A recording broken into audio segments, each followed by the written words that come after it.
गर्मी में बच्चों को सर्दी जुकाम खांसी होने पर हमें किन किन बातों का ध्यान रखना चाहिए। तो फर्स्ट और मोस्ट इम्पोर्टेंट पॉइंट यही होता है कि बच्चे जैसे ही खेल के आते हैं तो बच्चों को आप तुरंत पानी मत दीजिए। बच्चों को 10-15 मिनट के बाद ही पानी दीजिए, नहीं तो बच्चों को गर्म होने के चांस ज़्यादा रहते हैं, जिससे बच्चों को सर्दी खांसी जुकाम हो जाता है। पॉइंट नंबर 2 आता है कि बच्चों को कभी भी आप डायरेक्ट फ्रिज का पानी मत दीजिए। हो सके जितना आप अपने बच्चे को मटके या घड़े का पानी ही दीजिए, ये सबसे बेस्ट पानी होता है।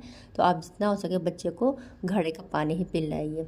पॉइंट नंबर 3 आता है, आप बच्चे को डायरेक्ट एसी की हवा में बिल्कुल ना सुलाइए। हो सके तो आप पीछे सोइए, बच्चे को आपने आगे की तरफ कीजिए। इससे बच्चे को ठंड कम लगेगी और प्रॉपर बच्चे को कपड़े पहना के ही एसी के रूम में सुलाइएगा। इससे बच्चे को सर्दी जुकाम खांसी होने के चांस कम रहते हैं। आई होप ये छोटे छोटे टिप्स आपके बच्चे के लिए हेल्पफुल रहेंगे।